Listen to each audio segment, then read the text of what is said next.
तो hey guys, welcome back to the channel. हमारा Raj Singh internet teams New Delhi. इस video में बात करेंगे लास्ट 7 डेज में आपको किन किन बातों का ध्यान देना है, और वो बातें इन द फॉर्म ऑफ आपको चेकलिस्ट बना के रख लेनी है अभी से।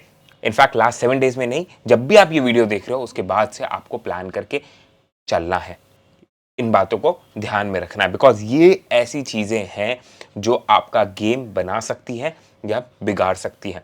आपको टॉपर भी बना सकती है और ये ड्रॉपर भी बना सकती है। मैं उनको अनरियलिस्टिक एक्सपेक्टेशन नहीं दे रहा हूं जिनके 400 से नंबर कम आ रहे हैं, 550 से नंबर कम आ रहे हैं कि वो टॉप कर जाएंगे, इन बातों का ध्यान रख करके।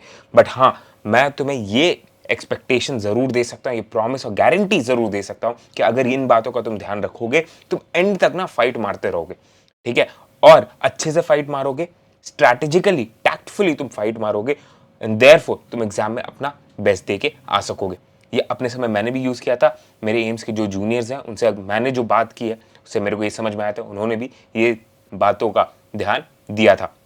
तो पहली चीज यार, मोस्ट ऑफ द स्टूडेंट्स जो आपको यूट्यूब पे वीडियो बनाते हुए दिखेंगे वो ये बोलेंगे आपको कि यार टाइम टेबल, ये सारी चीजों का ध्यान रखना है, ठीक है, एक्सेट्रा एक्सेट्रा। पर मैं सबसे पहली चीज बोलता हूं कि आपको अपना माइंडसेट ट्रेन करना है, अपना माइंडसेट स्कोर को आपको इंप्रूव करना है और अपने आप को कहना है कि you are not out of the game, ठीक है। जब तक नीट 2022 के एग्जाम हॉल में बैठ करके आप 3 घंटे 20 मिनट पेपर दे नहीं देते हो, तब तक आप गेम के बाहर नहीं हो। ये अपने दिमाग में बैठा लो। You don't have to rule yourself out of the game जब तक गेम कंक्लूड नहीं हो जाता है। और आपका जो स्कोर है यार वो हाईली वॉलेटाइल रहेगा। सबका score up and down sinusoidal wave की जैसे हो रहा होगा, ठीक है। मेरा स्कोर भी डिप कर रहा था, बढ़ रहा था, डिप कर रहा था, बढ़ रहा था। कुछ मॉक टेस्ट में अच्छे आ जा रहे थे या फिर एवरेज स्कोर ही आ रहे थे, और कुछ मॉक टेस्ट में बहुत बुरे स्कोर आते थे। अपने एक्सपेक्टेशन के हिसाब से मैं बता रहा हूँ। मेरा एवरेज 630 टू 640 का अगर रहता था तो कई बार 670 पहुंच जाता था, पर कई बार मैं 600 के नीचे भी गिरता था, क्योंकि डेली बेसिस पे मॉक टेस्ट दे रहा था। तो आपका जो है यार मॉक टेस्ट के डिफिकल्टी लेवल पे ना पेपर में मार्क्स आ रहे होते, राइट। कुछ मॉक टेस्ट आपके थोड़े टफ होंगे, उस जोन से आ रहे होंगे जो कि आप जिसमें वेल प्रिपेयर्ड नहीं हो, पर कुछ मॉक टेस्ट होंगे उस जोन से आ रहे होंगे जहां पे आप वेल प्रिपेयर्ड हो।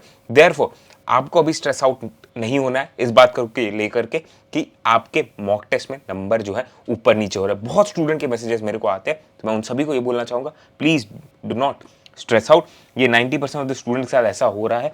कुछ ही चंद स्टूडेंट्स होते हैं जो अपना स्कोर जो है कंसिस्टेंटली मॉक टेस्ट में मेंटेन कर पा रहे, और उनका भी फ्लक्चुएट करता है।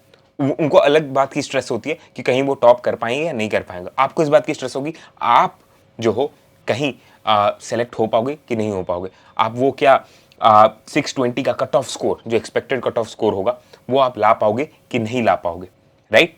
सो ये पहला पॉइंट था, राइट। सो उसकी टेंशन नहीं लेना है, आपको एंड तक टिके रहना। दूसरा पॉइंट सबसे इंपॉर्टेंट चीज है कि आपको क्या क्या चीजें फ्रीज करके रख लेनी है। अभी से क्या क्या चीजें आपको फ्रीज करनी है, इसको भी आपको अपने चेकलिस्ट में डालना है। क्या फ्रीज करनी? पहली चीज कि आपका डेली टाइम टेबल एक फिक्स कर लेना है, आपको फ्रीज कर लो, ठीक है। उसमें आपको मेडिटेशन का टाइम देना है। यार अपनी एंजाइटी को तुम कंट्रोल कर पाओगे ना, एंड में तुम बहुत अच्छा कर पाओगे। ये जो एंजाइटी होती है, आपका स्ट्रेस होता है, राइट, जो आपकी चीजें जो आउट ऑफ कंट्रोल होती है उन पे जो आप ध्यान दे रहे होते ना, वहां से ध्यान हटा करके आप मेडिटेशन पे ध्यान लगाओ। और मेडिटेशन आपके दिमाग को शांत रखेगी, कूल काम कंपोज रहोगे, अच्छे से पढ़ पाओगे दिन भर, ठीक है। प्रेजेंट में जी रहोगे, ना ही तुम गिल्ट पास्ट का ले रहे होगे, ना ही फ्यूचर के बारे में ज्यादा सोच रहे होगे।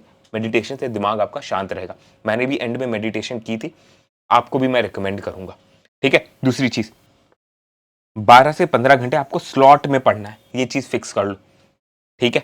Bed time and wake up time आपका फिक्स होना चाहिए। आपके ये डेली टाइम टेबल में ये सारी चीजें फिक्स होनी चाहिए, ठीक है। Apart from that daily time table में आपका एक मॉक टेस्ट फिक्स होना चाहिए कि आपको 2 से 5:30 तक के बीच में मॉक टेस्ट देना है। उसके बाद आपको अच्छे से एनालिसिस करनी है पेपर की। ये चीज भी फ्रीज कर लो, करना ही करना है डेली बेसिस पे, आपको मॉक टेस्ट देना ही देना है। 2 मॉक टेस्ट दे सकते हो तो और अच्छी बात, पर मिनिमम 1 मॉक टेस्ट दो, ठीक है। फिर मॉक टेस्ट देते वक्त आपका ये फ्रीज हो जाना चाहिए कि आपका पेपर अटेम्प्टिंग स्ट्रैटेजी क्या होना है।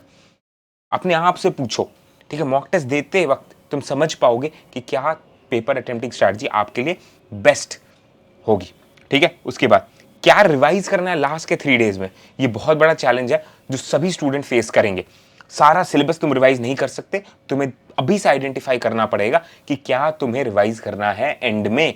ठीक है, जो लोग कहते हैं कि मैंने बायोलॉजी एंड में पूरा एक दिन में निपटा दिया था, वो ऐसा नहीं कि लाइन टू लाइन पूरी बायोलॉजी की एनसीईआरटी पढ़ रहे थे, नहीं, उन्हें मालूम है कौन से एरियाज उनके वीक है, कौन सा उनका पेन पॉइंट है, कौन से लूप होल्स है और किन किन एरिया को उन्हें प्लग इन करना है।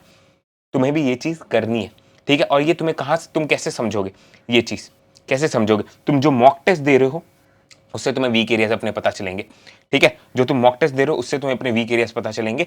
तुम जो different type of MCQ PDF जो मैंने आपको प्रोवाइड कर रखी है ना अपने टेलीग्राम चैनल इमजोनियन एआरएस पे, ठीक है, उससे तुम्हें पता चलेगा तुम किन किन एरियाज में वीक हो, तुम कैलकुलेटिव क्वेश्चन में वीक हो कि नॉन कैलकुलेटिव क्वेश्चंस में।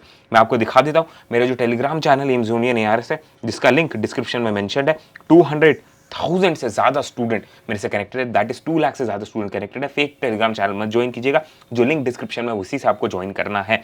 वहां पे मैंने आपके लिए लोकोमोशन का जो आउटसाइड एनसीईआरटी टॉपिक जो है ना प्रैक्टिकल वाला वो अपलोड कर दिया, उसको लगा लेना। ठीक है, आपके लिए मैंने क्या किया, फिजिक्स केमिस्ट्री बायोलॉजी के प्रीवियस ईयर क्वेश्चन सारे अपलोड कर दिए गूगल ड्राइव के फॉर्मेट में। ठीक है, non calculated diagram based, graph based, statement type questions in सभी सब्जेक्ट्स के लिए सॉरी अपलोड कर दिया। तो इन सभी को आप प्रैक्टिस करोगे, आप समझ पाओगे कि आप किन एरियाज में वीक हो। ठीक है, सो प्रीवियस ईयर क्वेश्चन भी आपने लगा लिया जो टेलीग्राम चैनल पे आपको प्रोवाइड किया उससे। फॉर्मूला शीट्स या माइंड मैप्स कह लो, वो भी मेरे टेलीग्राम चैनल पे अवेलेबल है, मैं री अपलोड कर देता हूं आपके लिए। फिजिकल केमिस्ट्री हो या फिर फिजिक्स हो, रैपिडली आप रिवाइज कर सकते हो माइंड मैप्स के थ्रू। अभी से उन माइंड मैप्स को एडिट करना शुरू कर दो और एडिशनल फॉर्मुलेज जो भी टेक्स्ट तुम्हें ऐड करना है माइंड मैप को प्रिंट आउट लो, एडिट करके रख लो, फ्रीज करके रख लो कि उसी से तुम फटाफट पूरा फिजिक्स रिवाइज करने वाले हो। ठीक है, फिर एनसीईआरटी आप रिवाइज करने वाले हो, उसमें से कौन सा पोर्शन, कौन सा एरिया आपका वीक है, कौन से हाईलाइट्स आप याद करने वाले हो, अभी से फिक्स कर लो। नोट्स कौन से पढ़ने वाले हो, पूरा बायोलॉजी का नोट तो नहीं पढ़ोगे ना जो तुम्हारे कोचिंग टीचर ने दिया होगा, उसमें से कौन से चैप्टर पढ़ने वाले हो, लिस्ट बना लो बच्चे अपने पास, तुम एक लिस्ट रखो।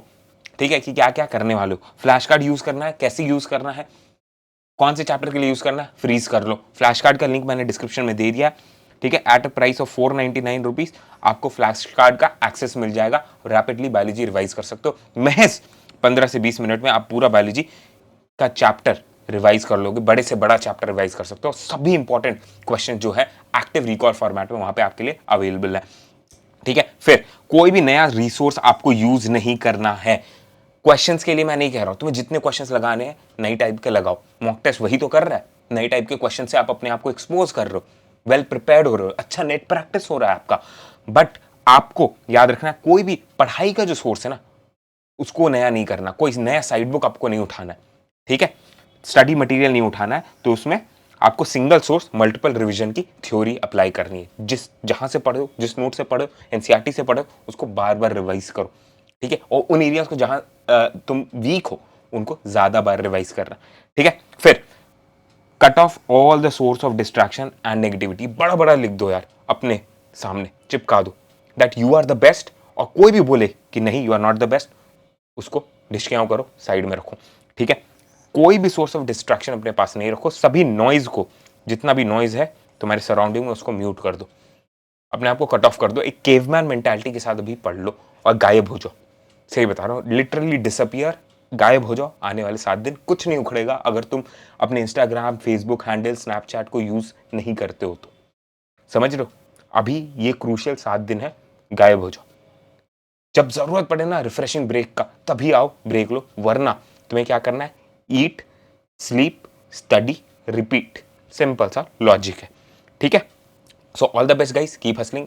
आपके लिए मैं मस्ट रिवाइज टॉपिक्स की लिस्ट भी आपको प्रोवाइड करूंगा, बायो, फिजिक्स एंड केमिस्ट्री की, एंड आपके 1 शॉट वीडियोस मैं कंडक्ट कर रहा हूं आगे चल के। अभी मैं आपके लिए प्रीवियस ईयर क्वेश्चन के डिस्कशन का लाइव वीडियो भी करूंगा, एंड कुछ इंपॉर्टेंट जो क्वेश्चन होते हैं, एक्स्ट्रा एज क्वेश्चन जो होते हैं, उनका डिस्कशन भी लूंगा, या फिर आप कह लो टॉप 1000 या फिर 500 क्वेश्चंस का मैं डिस्कशन कंडक्ट करूंगा इसी यूट्यूब चैनल पे। So all the best guys, keep hustling, मेहनत करते रहो, एंड तक लगे रहो, हार नहीं मानना।